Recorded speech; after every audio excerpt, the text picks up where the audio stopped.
NCB times ಮೀಡಿಯಾಗೆ ಸ್ವಾಗತ. Bengaluru metro ಬಹಿಷ್ಕರಿಸಿದ ಪ್ರಯಾಣಿಕರು, ಆಟೋನೇ cheaper ಎಂದು ಸಾಮಾಜಿಕ ಮಾಧ್ಯಮದಲ್ಲಿ ಆಕ್ರೋಶ. ಬೆಂಗಳೂರು ಮೆಟ್ರೋ ರೈಲು ನಿಗಮ ಲಿಮಿಟೆಡ್ ಪರಿಚಯಿಸಿದ ಹಠಾತ್ ಮತ್ತು ಭಾರೀ ದರ ಏರಿಕೆಯಿಂದಾಗಿ ಬೆಂಗಳೂರಿನ ಮೆಟ್ರೋ ಪ್ರಯಾಣಿಕರು ಆಕ್ರೋಶಗೊಂಡಿದ್ದಾರೆ.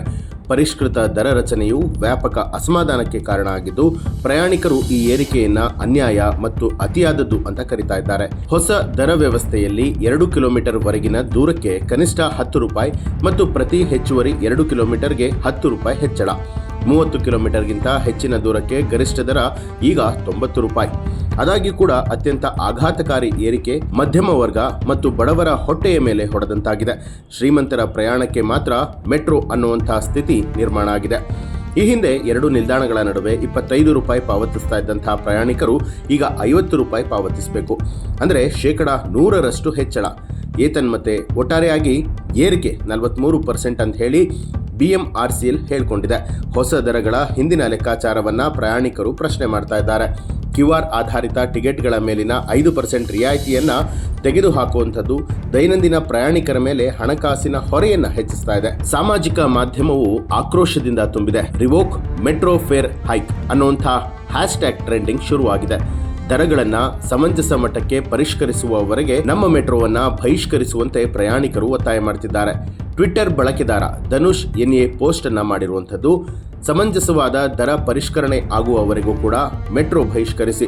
ಇದು ಆಗುವವರೆಗೆ BMRCL ಅಥವಾ ರಾಜಕಾರಣಿಗಳಿಗೆ ಅರ್ಥ ಆಗೋದಿಲ್ಲ ಅಂತ ಹೇಳಿ ಬರ್ಕೊಂಡಿದ್ದಾರೆ. ಮತ್ತೊಬ್ಬ ಬಳಕೆದಾರ ಅಜಯ್ ಅನ್ನುವಂಥವರು ದರ ಪರಿಷ್ಕರಣಾ ಸಮಿತಿಯನ್ನ ಪ್ರಶ್ನೆ ಮಾಡಿದ್ದಾರೆ. ಮೊದಲು ನಾವು ಸಮಿತಿಯ ಸದಸ್ಯರನ್ನ ಹೊಣೆಗಾರರನ್ನಾಗಿ ಮಾಡಬೇಕು. 50% ನಿಂದ 90% ಏರಿಕೆಗೆ ಏನ್ ಸಮರ್ಥನೆ ಇದೆ? 10% ನಿಂದ 15% ಹೆಚ್ಚಳ ಅರ್ಥವಾಗುವಂಥದ್ದು.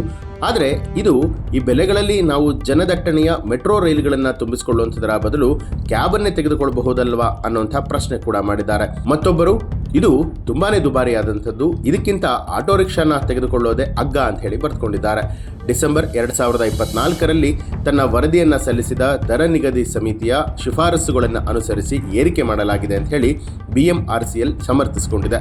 ಮೆಟ್ರೋ ರೈಲುಗಳು ಕಾರ್ಯಾಚರಣೆ ಮತ್ತು ನಿರ್ವಹಣೆ ಕಾಯ್ದೆಯ ಪ್ರಕಾರ 2002ರ ಅಡಿಯಲ್ಲಿ ಹೈಕೋರ್ಟ್ನ ನಿವೃತ್ತ ನ್ಯಾಯಾಧೀಶರ ಅಧ್ಯಕ್ಷತೆಯಲ್ಲಿ FFC ರಚನೆಯಾಗಿದೆ.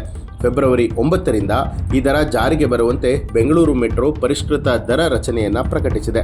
ಇಲ್ಲಿ ಪರಿಷ್ಕೃತ ದರ ರಚನೆಯನ್ನ ಪರಿಶೀಲಿಸಿ ಪ್ರತಿಕ್ರಿಯೆಯ ಹೊರತಾಗಿಯೂ ಕೂಡ ಕರ್ನಾಟಕದ ಮುಖ್ಯಮಂತ್ರಿ ಸಿದ್ದರಾಮಯ್ಯ ಅಥವಾ ಉಪಮುಖ್ಯಮಂತ್ರಿ DK ಶಿವಕುಮಾರ್ ಪ್ರಯಾಣಿಕರ ಬೇಡಿಕೆಗಳಿಗೆ ಸಾರ್ವಜನಿಕವಾಗಿ ಪ್ರತಿಕ್ರಿಯೆ ಕೊಟ್ಟಿಲ್ಲ.